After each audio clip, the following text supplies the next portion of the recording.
Oke, kita lanjut pelajaran berikutnya. Nah, tadi ada persiapan dalam Perjanjian Lama tentang inkarnasi. Ya, persiapan itu tadi 3 gambaran, yaitu 3 pedagogi. Yang pertama adalah mendiagnosis penyakit manusia, penyakit kodrat manusia. Yang kedua, menciptakan kerinduan akan Sang Juru Selamat. Dan yang ketiga, membentuk tipoi atau gambaran tipe dari Kristus. Oke, sekarang kita ke ininya, inkarnasinya sendiri.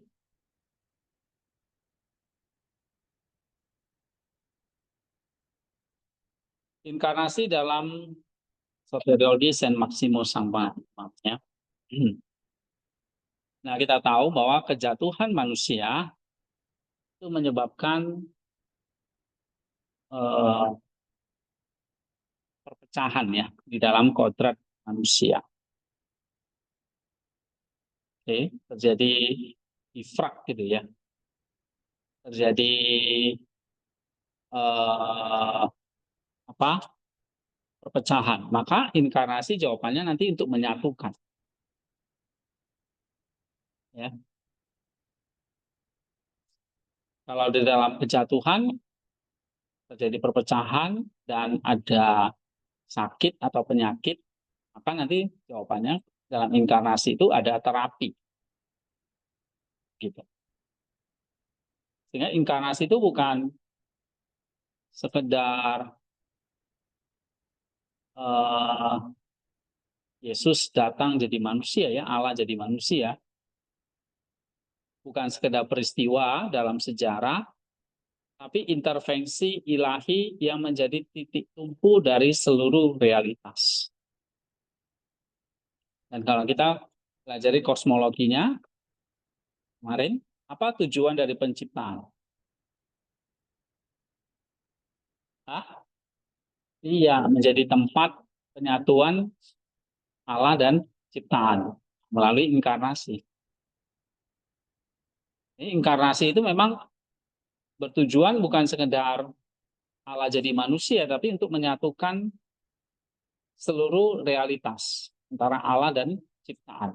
Nah, makanya di sini dia menjadi titik tumpu dari seluruh realitas.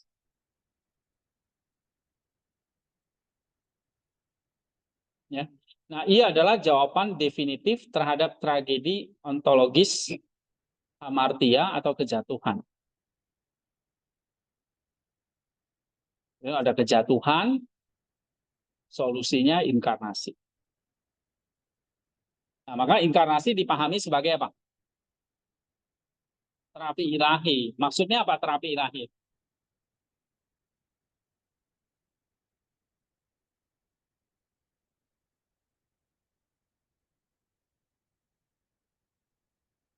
Iya, berarti ada sang tabib Kristusnya yang datang apa? Iya, jadi dia bukan hanya sang tabib gitu ya, yang berikan obat, tapi dia sendiri jadi obatnya. Dia masuk ke dalam kondisi sakit pasiennya.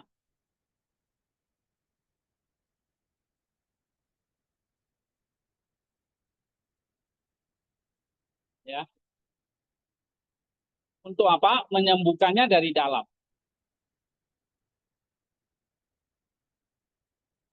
Nah, itu dia. Ya, di mana sang tabib atau Kristus masuk ke dalam kondisi sakit pasiennya, ini kemanusiaannya, untuk menyembuhkannya dari dalam. Ini yang penting. Itulah inkarnasi itu. Maka dia harus sempurna melalui dia harus bersatu secara pribadi hipostatik, persatuan sempurna antara kodrat ilahi dan manusiawi dalam satu pribadi sang logos. Nama pribadinya apa? Satu pribadi sang logos. Tapi punya 2 kodrat. Pribadi namanya apa? Pribadi sang logos, yaitu Kristus. Nah, di dalam pribadi Sang Logos itu terjadi persatuan sempurna antara kodrat ilahi dan kodrat manusiawi. Ini harus tahu. Ya, sekarang kita bahas tentang inkarnasi ini sebagai terapi ilahi. Nah, nanti ada istilah lagi, rekapitulasi. Ya, ada terapi, ada rekapitulasi. Kalau dia dipahami sebagai terapi, berarti Kristus itu adalah sang tabibnya atau dokternya.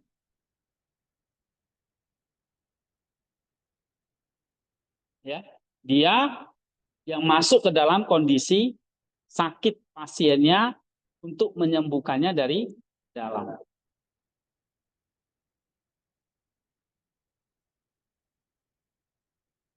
Jadi dokternya bukan sekedar datang kasih obat terus pergi, ya. Obat itu kan berarti obat dari luar masuk. Tapi dia jadi manusia, dia sembuhkan dari dalam. Nah, itu yang pertama, ya. Setelah dia kalau dia menyembuhkannya dari dalam, maka dia harus melakukan yang namanya rekapitulasi. Apa itu rekapitulasi? Mengulangi, membalikkan, menyempurnakan seluruh lintasan eksistensi manusia dan kosmos. Jadi dia kayak mengulangi lagi.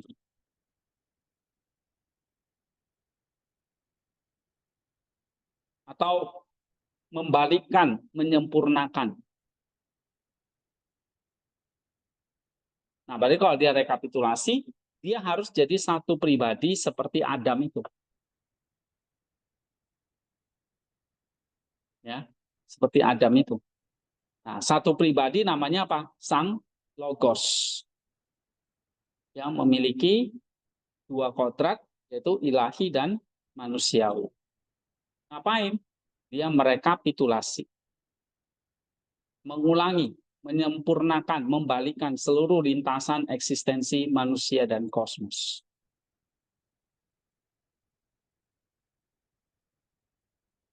Ya. Nah, yang pertama kita lihat dulu inkarnasi sebagai terapi ilahi. Sang tabib memasuki kondisi pasien. Jadi dia nggak hanya jadi dokter, tadi saya bilang dia sekaligus jadi obat masuk ke dalam. Nah, obat itu kan nyembuhin dari dalam kan. Dokter yang memberikan obat, tapi obat itu yang bekerja dari dalam. Nah, Kristus itu seperti itu.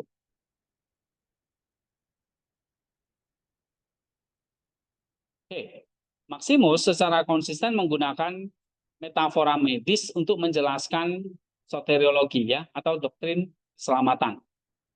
Jika kejatuhan adalah penyakit ontologis, ini penyakit kodrat maksudnya, maka keselamatan adalah proses penyembuhan. Inkarnasi adalah momen di mana sang tabib ilahi, firman logos Allah, tidak menyembuhkan dari jarak jauh, tapi mengambil seluruh kodrat manusia yang sakit, seluruh kodrat manusia yang sakit itu yaitu tubuh, jiwa, nus, kehendak, dan dia sembuhkan dari dalam. Jadi dia menyembuhkan tubuh, jiwa, rasional ya atau nus, dan kehendak. Ya, tubuh, jiwa, nus, kehendak. Nah, itu inkarnasi. Jadi inkarnasi sebagai terapi itu maksudnya apa? Inkarnasi sebagai terapi maksudnya apa?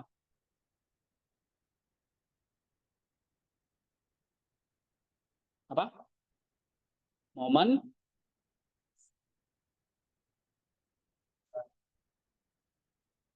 ya, tapi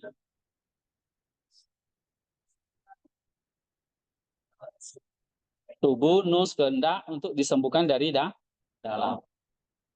Nah, gimana dia menyembuhkan dari dalam? Yang satu-satunya cara ya dia jadi manusia. Dia harus mengambil kodrat manusia. Allah turun jadi manusia supaya dia bisa mengambil seluruh kodrat manusia yang sakit lalu dia sembuhkan. Paham? Nah, di situ inkarnasi sebagai terapi ilahi. Poin krusial bagi Maximus adalah bahwa Sang Logos mengambil seluruh kodrat manusia. Kenapa kok dia harus mengambil seluruh kodrat manusia? Karena apa yang tidak diambil tidak dapat Misalnya nih, Kristus cuma punya tubuh. Dia nggak punya nus, nggak punya kehendak. Nusnya kehendaknya disembuhkan nggak? Nggak. Atau Kristus punya nus, punya kehendak, tapi nggak punya tubuh. Tubuhnya disembuhkan? Tubuh manusia disembuhkan? Nggak. Karena prinsipnya, ini dari Nazianzus ya, apa yang tidak diambil, tidak dapat disembuhkan. Ya. Maksudnya bagusnya bahwa melawan berbagai bentuk kristologi yang mengurangi kemanusiaan Kristus. Jadi kalau misalnya Kristus nggak punya kehendak nih, yang ada hanya kehendak Allah, kehendak manusianya nggak ada. Berarti kehendak manusianya disembuhkan nggak? Kehendak manusianya disembuhkan nggak? Enggak. Ya kan?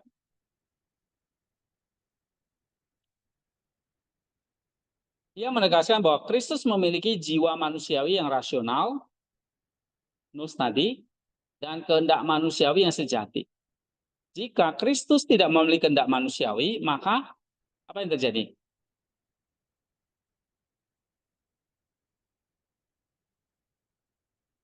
Iya. Coba baca.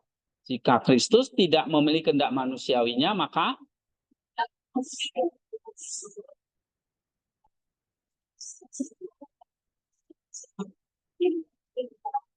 iya.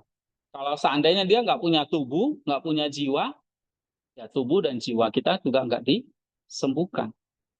Nah, ini untuk melawan berbagai bidat ya. Salah satu yang dihadapi oleh Maximus ini adalah bidat monotelitisme yang mengatakan bahwa Kristus hanya punya kehendak Allah saja. Kehendak manusiawinya sudah ditelan oleh kehendak ilahinya. Karena mereka berpikir bagaimana mungkin ya kalau ada kehendak Allah ya kehendak manusiawinya itu kecil ya pasti diresap gitu. Nah, Maximus bilang enggak, tetap ada. Kehendak Allah tetap ada, kehendak manusiawinya ada. Tapi mereka selalu selaras. Oke. Nah, Sang Logos mengambil kodrat manusia dalam keadaannya yang telah jatuh, termasuk juga kerentanan terhadap penderitaan dan kematian. Makanya Yesus bisa menderita. Dia dipukul juga mengalami rasa sakit. Dan dia bisa mengalami kematian. Ya, tetapi dia tanpa dosa dan tidak punya kehendak genomik. Sehingga Kristus dapat mengalami konsekuensi dosa. Dia bisa mengalami konsekuensi dosa. Apa konsekuensi dosa? Penderitaan dan kematian. Tapi tanpa menjadi subjek dosa itu sendiri. Ya. Nah, ini memungkinkannya untuk mengubah makna penderitaan dan kematian dari dalam. Ya. Mengubahnya dari tanda kekalahan menjadi instrumen kemenangan dan penyembuhan. Nah, ini yang pertama, inkarnasi sebagai terapi ilahi. Ya. Jadi kalau kamu baca di sini, ini juga ada.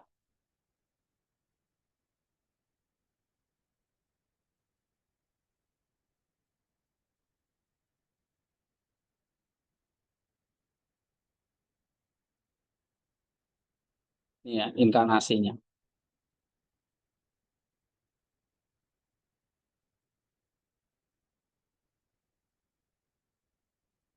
Oke, yang kedua,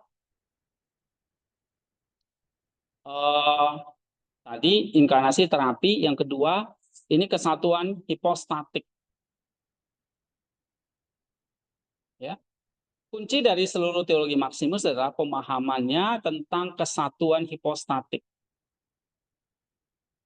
Artinya dia adalah satu pribadi yang kita sebut apa? Satu pribadi sang logos dalam dua kodrat, yaitu ilahi dan manusiawi. Tapi bersatu secara sempurna tanpa bercampur, tanpa berubah. Nah, ini empat ini harus dihafal. Jadi Kristus adalah satu apa? Satu pribadi atau satu hipostasis sang logos. Nah, itu namanya satu pribadi sang logos yang memiliki dua kodrat, ilahi dan manusiawi. Terus bersatu secara sempurna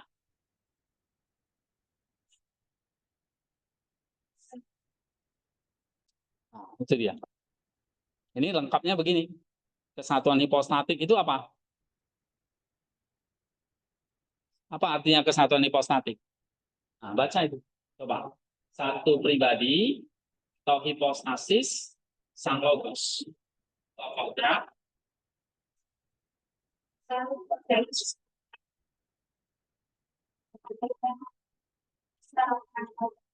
Jadi dua kodratnya itu bersatu tanpa bercampur, tanpa berubah, tanpa terpisah, tanpa terbang. Apa maksudnya tanpa tercampur dan tanpa berubah?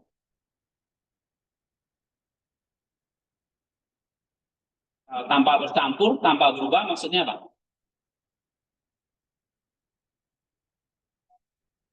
Berarti kodrat ilahinya tidak menelan kodrat manusiawinya.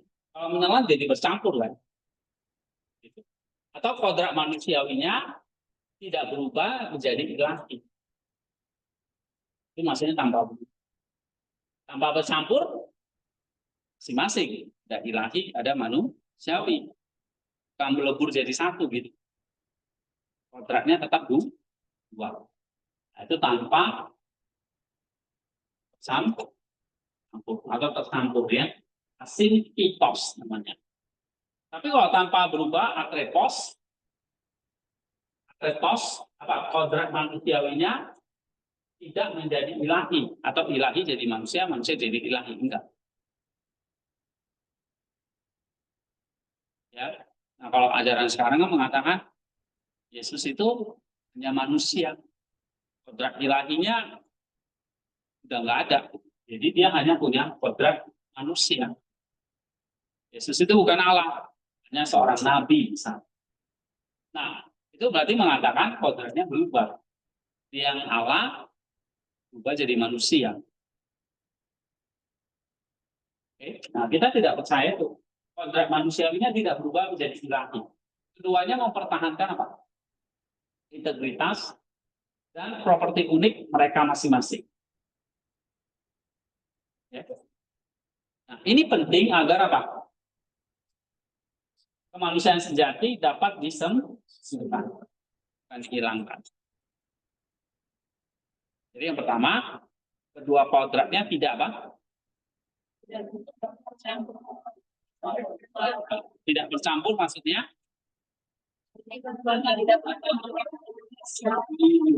Kalau tidak berubah, kodrat manusianya tidak berubah jadi ilahi.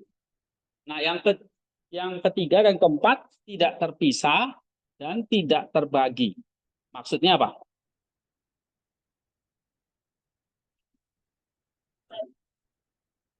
Iya, tidak terpisah, tetap di dalam satu apa namanya? pribadi, yaitu pribadi sang loh. Nama pribadinya apa? Pribadi sang logos, yaitu Kristus. Ya, pribadi sang logos, yaitu Yesus Kristus. Nah, gitu. Tidak terpisah, artinya apa? Kalau tidak terpisah artinya apa? Hah? Tidak terpisah artinya apa?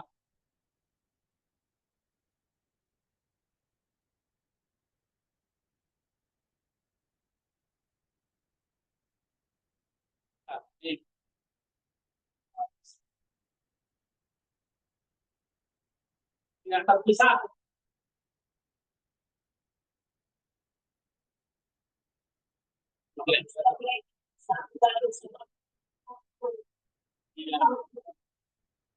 Kalau tidak terbagi,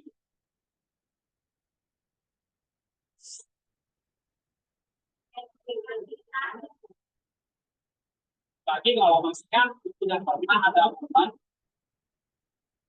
mana kodrat manusiawi Kristus bertindak secara independen dan pribadi. Nah itu nggak perlu. Selalu selaras. Kodrat manusiawinya tidak terbagi-bagi dengan kodrat lain. Jadi selalu apa? Selalu bertindak secara bergantung, bukan independen, tapi saling selaras. Ya. Pada saat Yesus lapar, satu pribadinya lapar. Yang lapar itu apa? Kodrat Allahnya atau kodrat manusia? Manusia lapar. Kodrat ilahinya nggak pernah lapar. Tapi bukan berarti satu lapar, satu enggak, terus jadi petarung gitu. Enggak. Selalu selaras. Jadi yang lapar adalah kodrat manusianya di dalam satu pribadi. Yesus mati. Yang mati apa? Siapa? Kodrat manusianya. Kodrat ilahinya bisa mati? Enggak. Tapi apakah mereka jadi gontok-gontokan di dalam pribadi itu? Enggak. Selalu bertindak secara selaras, bukan independen. Itu maksudnya tidak terbagi. Ya. Jadi dalam kemanusiaan, kodrat manusianya Yesus mati, ya, pribadinya, tubuhnya ada di kuburan, ya kan? Nah, dia punya kodrat manusia, dia punya eh, apa? Jiwa manusianya ada di Hades. Tapi pada saat yang sama, dia punya kodrat ilahi ada di Hades juga menaklukkan. Itu namanya tidak terbagi. Ya, tidak pernah ada momen di mana kodrat manusiawi Kristus bertindak secara independen. Nah, ini tidak pernah saya singgung ya. Kemarin itu ada pertanyaan tentang masalah ini.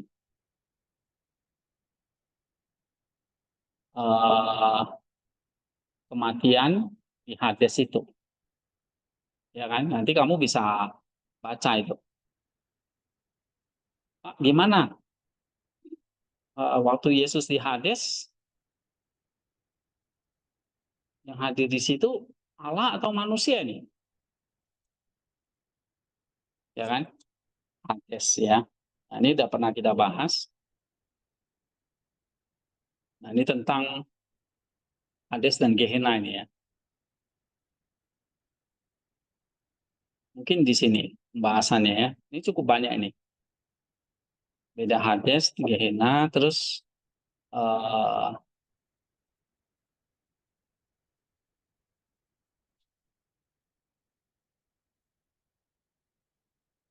bagaimana tentang pribadi Kristus itu ya. Kalau dia mati, berarti manusianya yang mati. Ilahinya bisa mati? Enggak. Tapi waktu saat Yesus di Hades, siapa yang ada di situ? Hah? Apa? Kemanusiaannya? Allahnya di mana?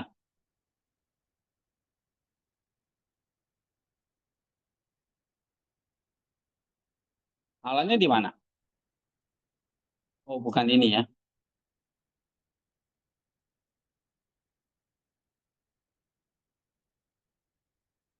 Nih, apa yang terjadi pada kodrat ilahi dan manusiawi Kristus saat kematiannya misalnya? Oh, ini dia ya kan? Ini kan kemarin kita udah pernah bahas.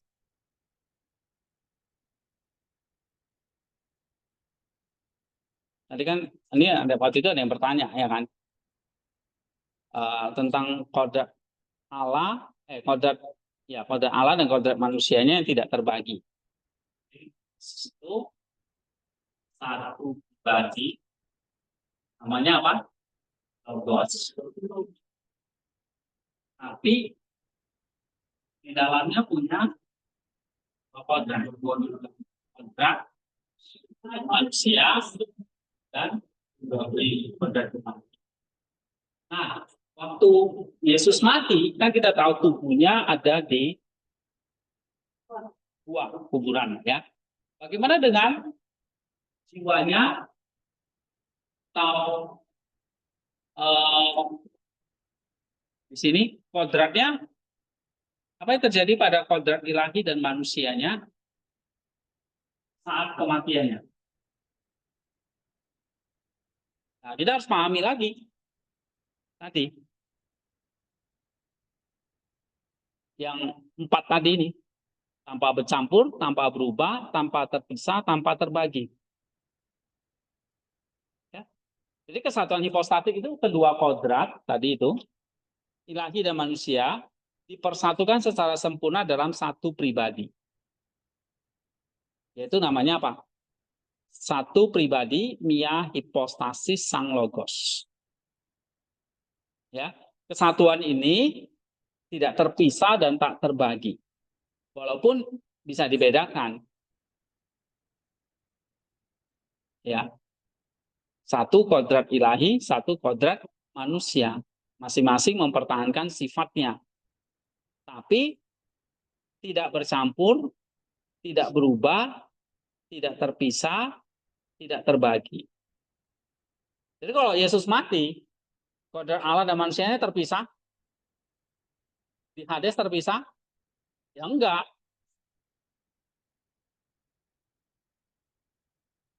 Karena apa? Rumusnya apa? Tidak bercampur, tidak berubah, tidak terbagi, ya kan? Jadi kodratnya pada ilahi dan manusia itu nggak boleh terpisah atau terbagi gitu. Nah, ini prinsipnya ini harus diingat. Maka untuk menjawab apa yang terjadi pada saat kematian Kristus, oke, kita lihat di sini. Kematian itu artinya apa? Pemisahan jiwa dari tubuh, ya kan? Tubuh Yesus ada di mana? Ya, jiwanya di Hades. Itu namanya kematian, terpisah antara jiwa dan tubuh. Tapi ingat, ini adalah peristiwa yang terjadi dalam kodrat manusia. Karena Yesus punya kodrat manusia kan, maka bisa mati. Tapi dia juga punya kodrat ilahi, esensinya bisa mati nggak? Nggak. Tidak mengalami kematian atau perubahan atau penderitaan. Jadi sebetulnya kalau Yesus berseru ya, sudah selesai dan dia menyerahkan nyawanya, berarti apa yang terjadi pada kodrat manusianya? Nah, pada tingkat kodrat manusianya, Kristus mengalami apa? Kematian manusiawi yang sejati dan benar. Artinya apa? Jiwanya terpisah dari tubuhnya. Jadi Yesus disalib itu memang benar-benar mati di dalam kodrat manusianya. Artinya apa kalau kodrat manusianya? Jiwa terpisah dari tubuh. Paham ini? Ya. Nah, ini adalah peristiwa sentral di kematiannya. Tanpa pemisahan ini, kematiannya tidak akan nyata. Penebusan kita tidak akan terjadi. Berarti ya betul, jiwa manusiawinya terpisah dari tubuh manusiawinya. Tubuh manusianya ada di mana? Dibaringkan dalam kubur kan? Jiwa manusianya ada di mana? Turun ke Hades, seperti jiwa semua orang yang telah mati. Turun ke dalam Sheol. Ya, bahasa Ibrani-nya Sheol, Hades itu bahasa Yunani-nya dunia orang mati. Oke. Tapi penting untuk ditekankan bahwa ini adalah peristiwa intrakodrati, artinya terjadi di dalam batas-batas kodrat manusiawinya. Ini bisa paham nggak? Ini ambil contoh kasus kematian Kristus ya, untuk memahami apa 4 ini. Coba 4 ini kamu hafal apa aja? Tidak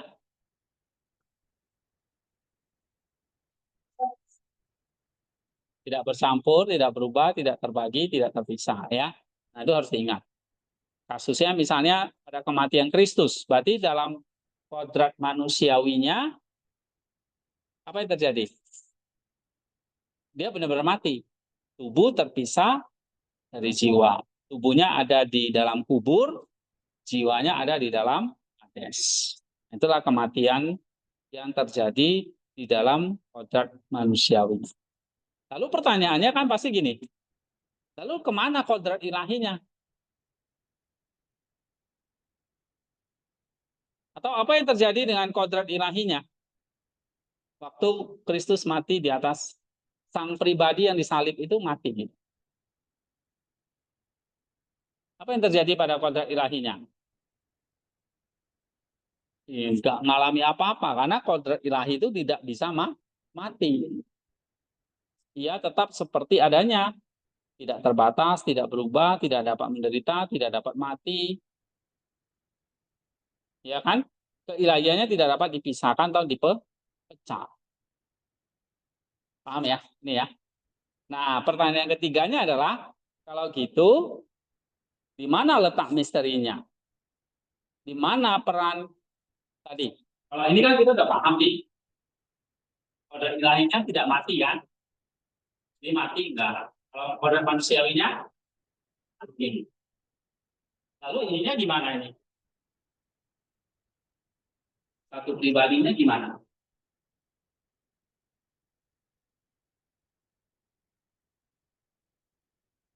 Mantap. Gara-gara internet dicabut, tidak punya waktu ya. Apa yang terjadi pada pribadinya?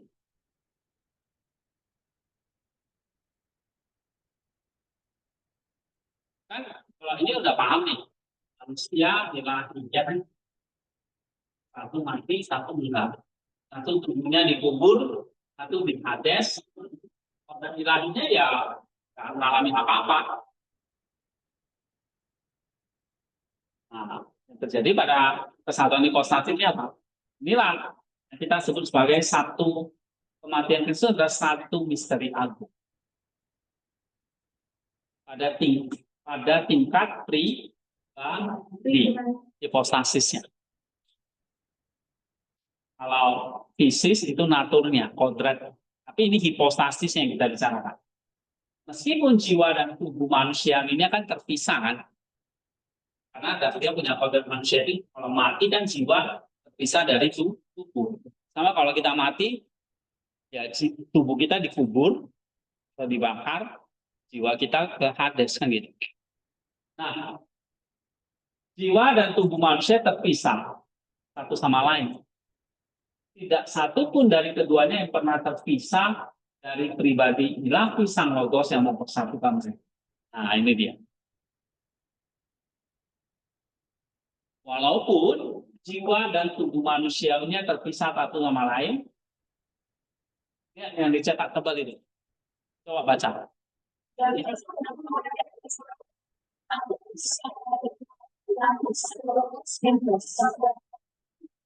Jadi jiwa manusia tetap bisa nggak dengan pribadi? Kalau dari lainnya tetap terpisah dari pribadi. Nah, tubuhnya di kuburan terpisah nggak dengan pribadi? Tidak. Yang terpisah tubuh dan jiwa jangan. Tapi tubuh dengan pribadi, jiwa dan pribadi, organ tubuh dengan pribadi.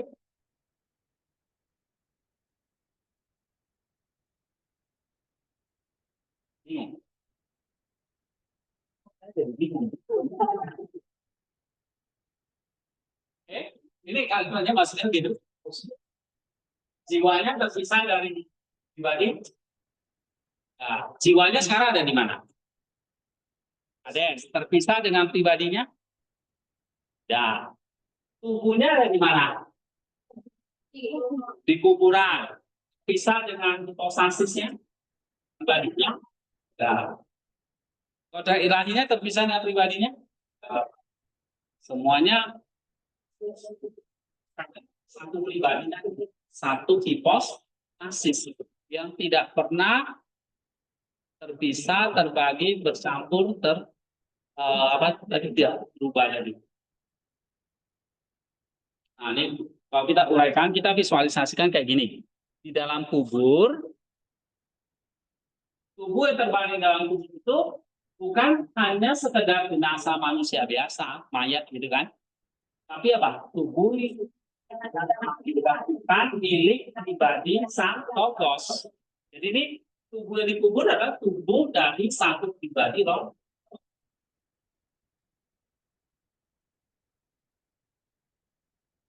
Karena kejadian tetap bersatu dengannya, maka kuasa pembusukan tidak dapat menyentuh tubuh itu. Jadi tubuh Yesus nggak perlu disuntik formalin, ya tidak akan busuk soalnya. Kenapa?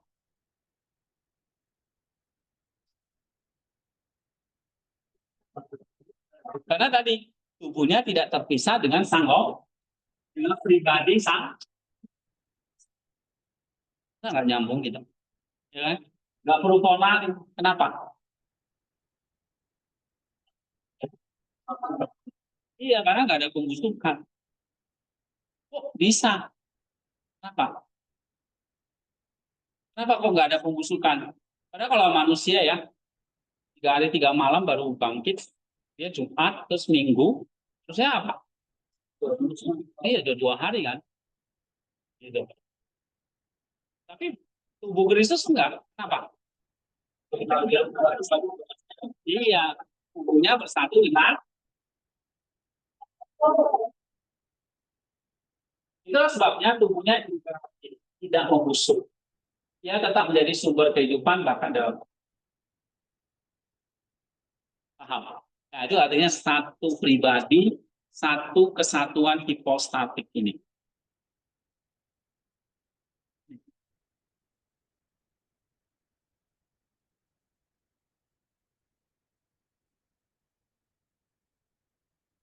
Ya, paham? Oke ya. Sekarang misalnya contoh kasus lagi ini. Kalau di dalam Hades gimana? Waktu Yesus mati, tubuh dengan jiwanya terpisah nggak? Iya, karena dalam kodrat manusianya mati ya terpisah kan. Kalau nggak terpisah ya pura-pura mati dong. Pingsan doang. Nah itu kita nggak percaya teori pingsan. Ada itu yang ngajarkan teori pingsan ya. Nah, kita nggak percaya. Tapi apa? Jiwanya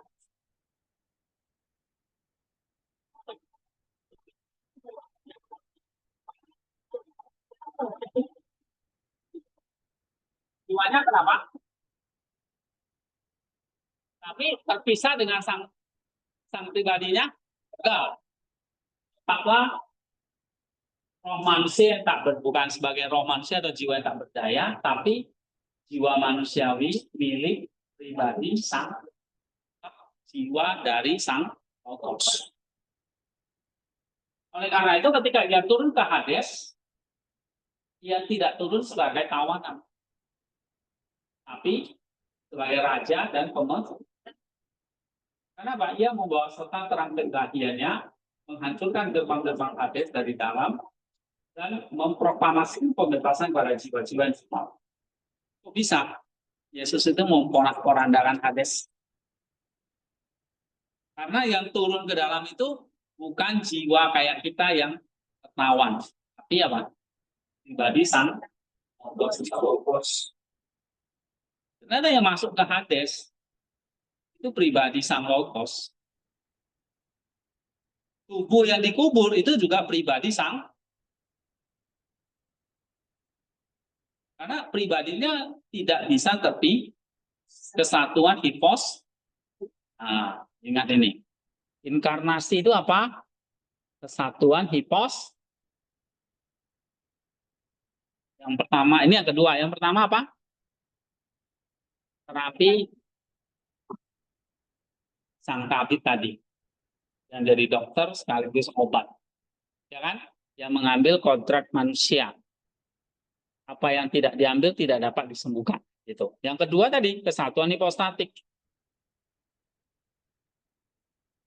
Jadi kesimpulannya apa ini? Pada saat kematian Kristus, terjadi sebuah pemisahan kodrati. Ingat, pemisahan kodrati itu maksudnya jiwa dan tubuh. Tapi tidak pernah. Nah, jadi kamu mesti bedakan ya. Kodrat, pribadi itu beda. Terjadi pemisahan kodrat, ya. Jiwa terpisah dari tubuh. Tapi terjadi nggak pemisahan pribadi, hipostatik? Terjadi? Enggak. Terjadi nggak? Lempar itu tahu ini. Terjadi? Kenapa?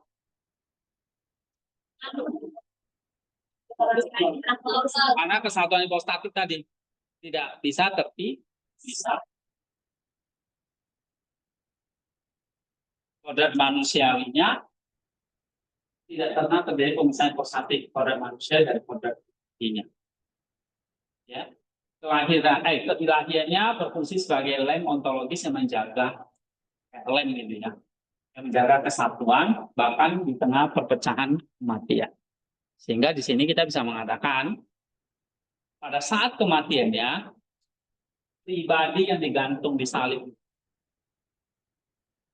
Nah, secara simultan ini pada saat yang sama tubuhnya di dalam kubur, jiwanya di dalam Hades, dan tentu saja bersama Bapa dan Roh Kudus di atas tata surgawi. Karena apa? Keilahiannya memenuhi segala sesuatu.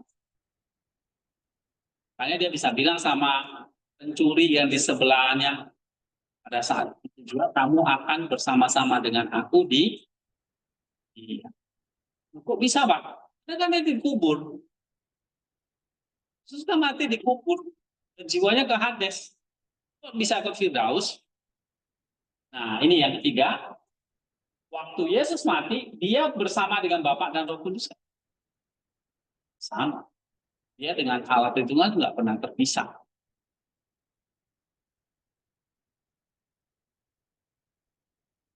Ya, dia bersama Bapa dan Roh Kudus di atas tahta surgawi. Karena apa? Tadi dia kan punya kodrat ilahi kan? Kodrat ilahi itu yang maksudnya apa? Memenuhi segala. Maka dikatakan apa? Kematian Kristus itu begitu unik dan berkuasa. Unik. Kematiannya bukanlah satu tragedi kekalahan, tapi satu apa? Tindakan ilahi, manusiawi, dan ya, dia mengalami pemisahan jiwa dan tubuh dalam kodrat manusiawinya, sambil mempertahankan kesatuan tak terpisahkan dengan kodrat ilahinya. Ya, ia masuk ke dalam jantung kerajaan maut dan menghancurkannya dari dalam, yang menyembuhkan perpecahan kematian itu sendiri dengan kesatuan pribadinya yang tak terpisah.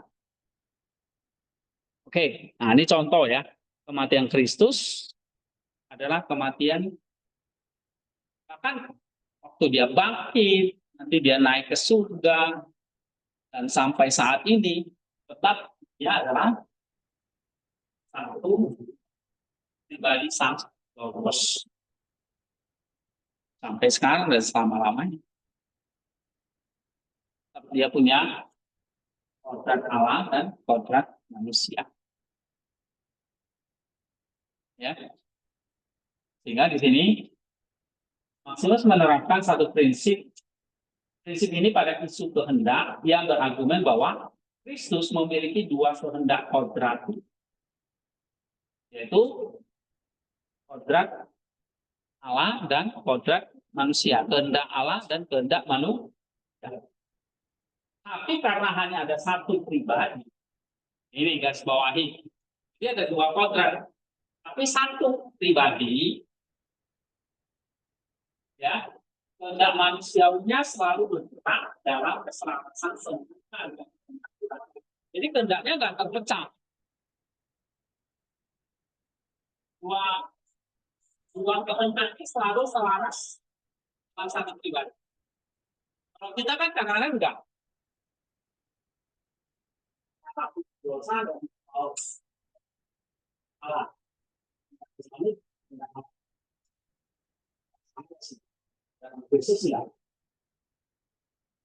Dalam satu pribadi, ini pribadi, tapi di dalamnya kita seringkali punya kehendak ekonomi kan, pecah. Kristus tidak, selalu bergerak dalam kesalahan sempurna dan kehendak ilahinya, kehendak manusiawinya, ya, tanpa perlawanan atau keraguan. Ini adalah pembalikan langsung dari kehendak ekonomi Adam yang terpecah dan ragu-ragu. Melalui kesatuan hipostatik, Kristus menunjukkan bagaimana kodrat manusia ketika disatukan dengan Allah dapat berfungsi dalam harmoni yang sempurna. Nah, kalau Kristus dalam dia menyelamatkan kodrat kita hendaknya selaras, dan kalau keselamatan itu adalah dalam pribadi itu partisipasi bersama dengan Kristus, maka kehendak kita harus selaras juga kan? Selaras kan? Selaras dengan apa? Kehendak Allah. Kehendak kita selaras dengan kehendak Allah. Itulah namanya kehendak alami kan? Bukan kehendak genomik. Oke? Nah, itu. Karena keselamatan itu ini bicara soal ini tadi melaraskan kehendak kita dengan kehendak Allah. Itu yang paling sulit. Ya, benar. Mengikuti kehendak Kristus, kehendak Allah itu yang sulit. Lebih enak ya kehendak sendiri kan. Ya kan? Oke, itu tentang kesatuan hipostatik. Nah, minggu depan kita mau lanjut tentang rekapitulasi. Yang ketiga. Ini berarti membalikan atau mengembalikan lagi kejatuhan kosmos. Jadi dia memulihkan kosmosnya, merekap. Ya.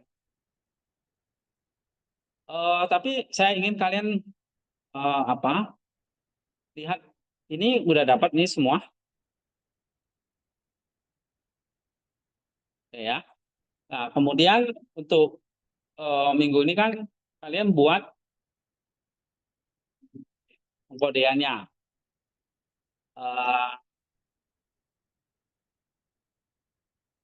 Setelah pengkodean itu apa? Pengelompokan. Ya. Misalnya karena ada 50 aku bikin kelompoknya misalnya jadi 10 lah, 10 kelompok.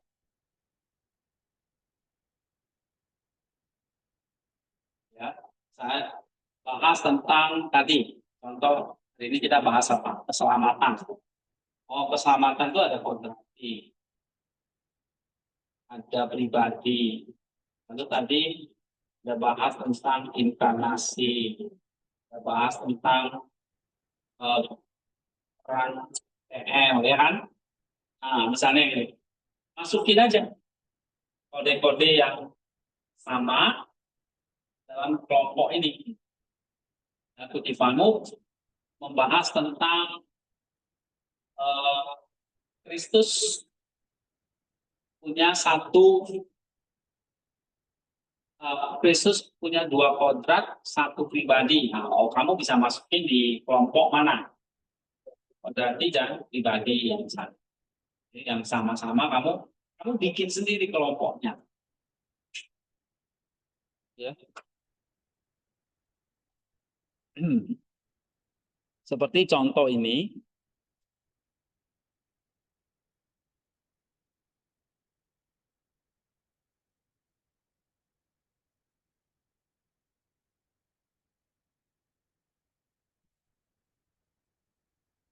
Nah, ini ada teman kalian buat skripsi, ya. Saya mengelompokkannya misalnya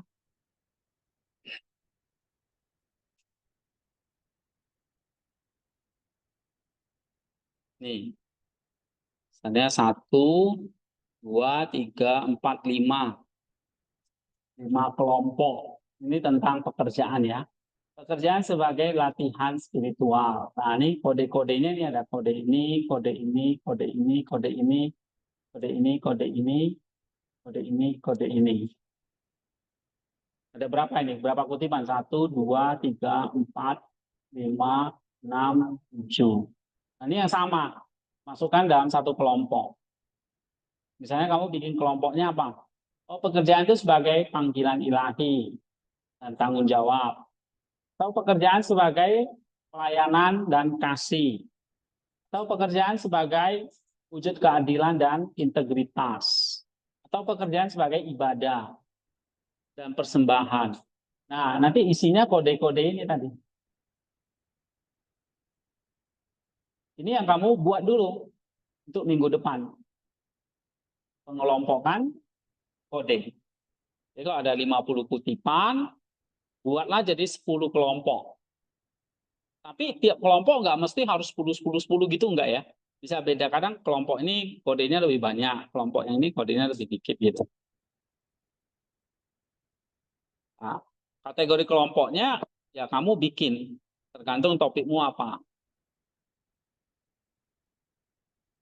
Misalnya bahas tentang dosa. Oh, kamu bisa kelompokkan ini dosa itu eh, tentang apa? Cinta diri, filotia, ya kan? Kalau dosa itu berarti dosa kodrati, dosa pribadi, apalagi misalnya kelompoknya kan macam-macam itu,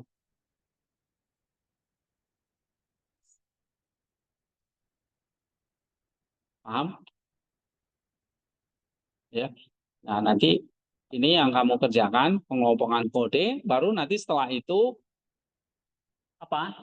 Perumusan temanya. Misalnya ini ada 10 kelompok, ya. Nanti kelompok yang sama bisa digabungkan lagi. Misalnya jadi 3.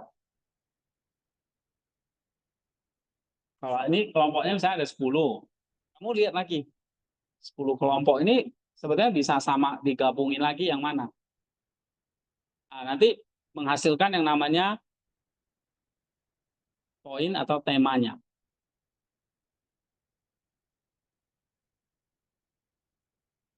Ya. Jadi misalnya contohnya pekerjaan sebagai askesis, sebagai panggilan ilahi, pelayanan, keadilan, ibadah. Nah, ini bisa dikelompokkan. Pertama, pekerjaan sebagai arena latihan rohani untuk transformasi diri. Ya, pekerjaan itu juga pelayanan kasih dan perwujudan keadilan. Pekerjaan itu respon terhadap panggilan ilahi dan tanggung jawab eskatologis. Udah. Jadi 3 poin ini sudah mencakup semuanya. Gitu.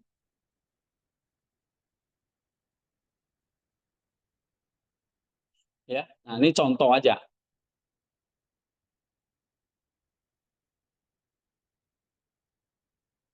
Oke.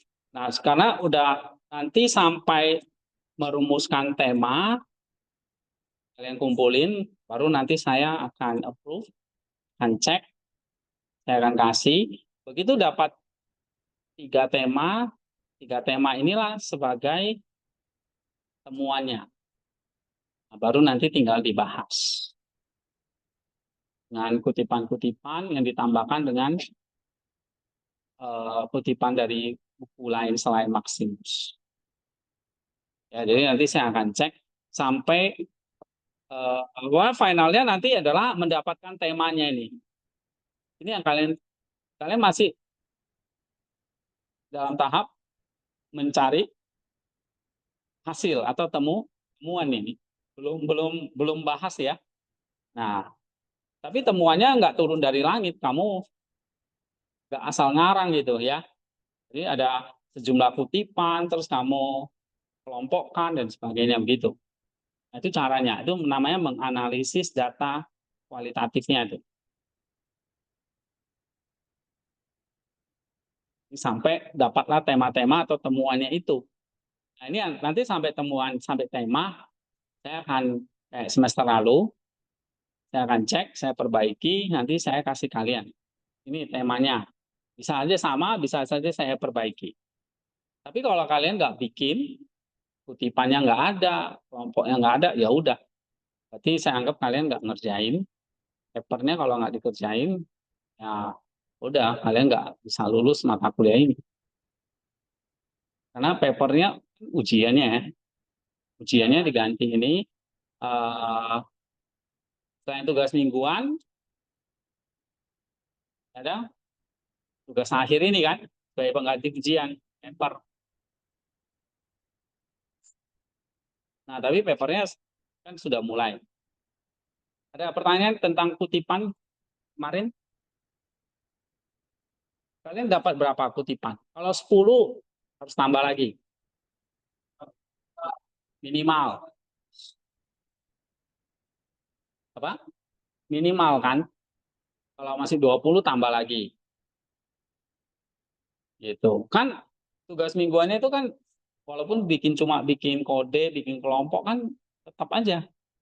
Kalian bisa nambah, bisa bikin yang minggu yang lalu belum selesai dikerjain gitu. Ya. Nah, nanti minggu depan udah masuk ke tema kumpul, saya akan ini koreksi, terus saya kasihkan.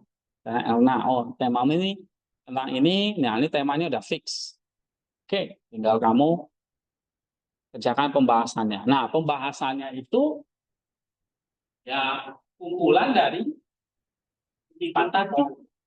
Misalnya A1, ada berapa kutipan yang kamu sudah dapat di situ? Kira-kira 10. Ya udah, berarti kira-kira bisa jadi 10 paragraf. Satu kutipan, satu paragraf kamu kembangin. Nah, itu cara nulisnya. Ya, pakai ini. Jangan dikit-dikit pakai AI ya. Nanti kalau kamu kumpulin, bikin-bikin gini, saya begitu baca, saya ngerti. Saya tahu ini tulisannya bukan tulisan. Walaupun nggak ada bukti kamu pakai AI, tapi begitu baca kalimatmu, saya bisa merasa gitu. Ya. Tapi kalau saya baca punya Hartono ini nggak ada. Nah, ini.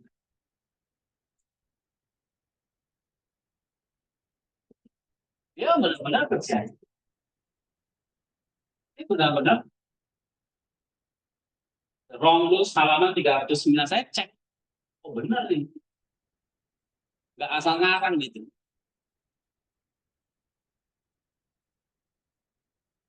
Ya. Jadi kalau kalian nanti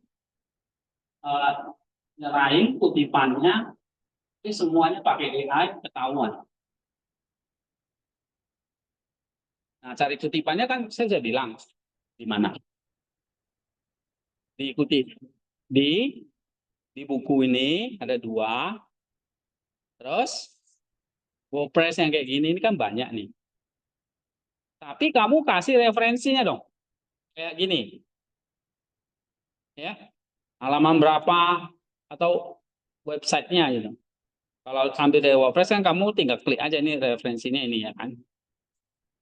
Nah, supaya nanti bisa bikin catatan kakinya.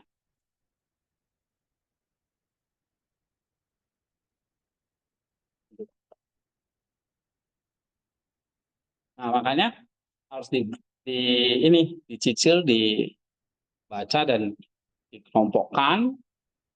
Penentuan kodenya ada yang mau bertanya nggak? Ada problem apa nggak? Ya.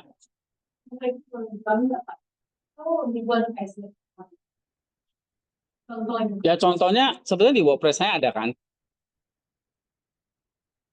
Eh, Coba. Ini punya Hartono soalnya. Kamu minta izin ke dia boleh nggak? Bukan tulisan saya soalnya. Contoh hasil dan pembahasan ya. Jadi ada nih kan, dulu udah pernah saya kasih ya.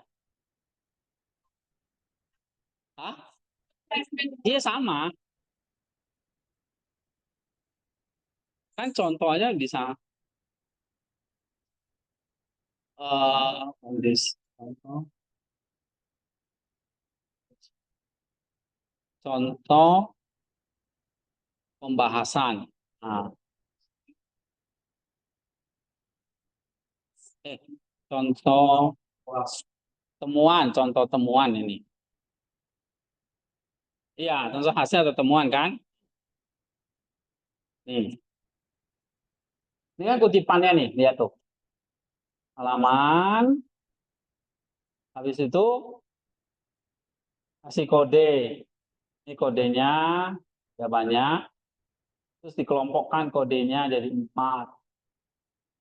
Ini dari berapa ini? Ya, ini kalau mau memang kodenya itu misalnya ada 4 ya, satu kode gitu. Atau kamu mau bikin lebih ribet lagi ya, 4 kutipan ini ya 4 kode juga nggak apa-apa. Kayak kemarin saya ajarkan kalau ada 4 kutipan ya 4 kode kan. Tapi kalau ini contohnya saya gabungkan jadi satu kode. Terserah kita aja sih. Cuma kalau sebagai pemula ya memang dibeda-bedain aja. Ini ada berapa kutipan? 30 kan? Berarti 30 kode. Terus nanti dikelompokkan jadi 4 di sini. Terus saya buat jadi 4 tema. Ya. Nah ini nggak usah lah. Nanti konsepnya ini jadi 4 semuanya. Nih. Satu, satu, dua, tiga, empat. Ini contoh. Jadi nanti kalian bikinnya nanti sampai dapat ini konsepnya. Tapi hasilnya ada ininya, ada kutipannya, nggak tiba-tiba poin gitu. Ya, nah cari kutipannya ini yang si banyak. Lalu nanti dikodein, dibuat kelompok kodenya, baru nanti eh, buat temanya. Ya, ini saya kasih di grup deh.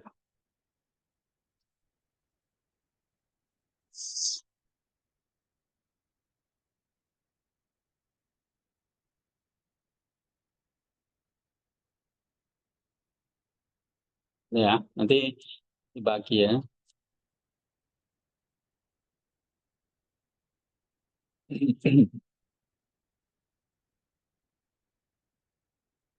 Oke, ada pertanyaan lain?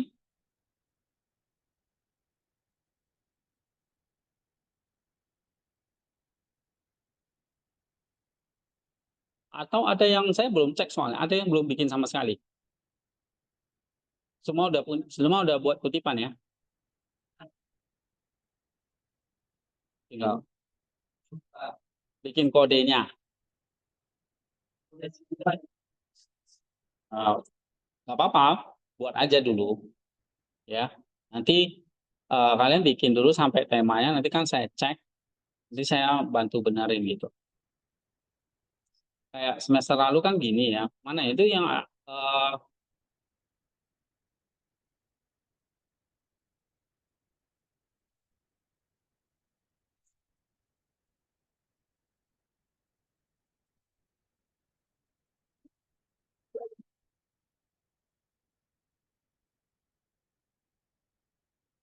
nah ini kan gini kan.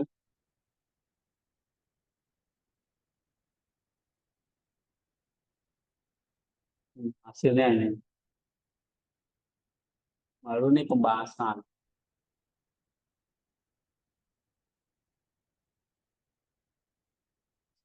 Oke. Ini untuk matematika semester lalu.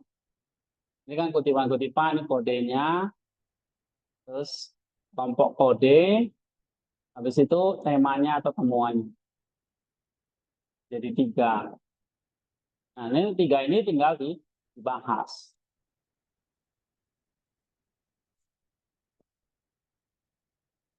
Mana Wiki?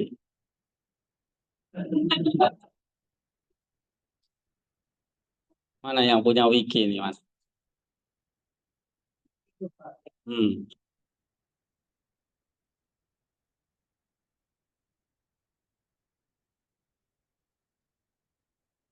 Kamu ini papernya udah dikumpulin belum? Udah disubmit kan? Yang dogmatika. Terus kan ini ada pembahasan direvisi. Baru dikit nih. Mana bisa nih cuma 5 halaman jadi artikel. Oke, ini kan mungkin kamu udah tambahin ini. Nah, ya. Nah, ini yang semester 3 kan baru mulai nih. Ini banyak contoh nih. Gimana mau dikasih sama mereka? Kan kalian udah punya ada contohnya. Oh, tingkat kalian ya. Eh, ya udah minta aja sama ini. Ya, ini saya saya kasih ya. Misalnya contoh siapa yang mau dikasih? Ika.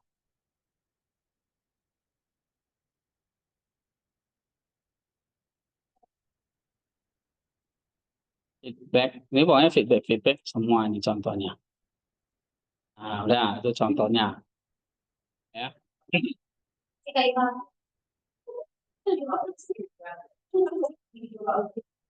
Nanti gimana ya?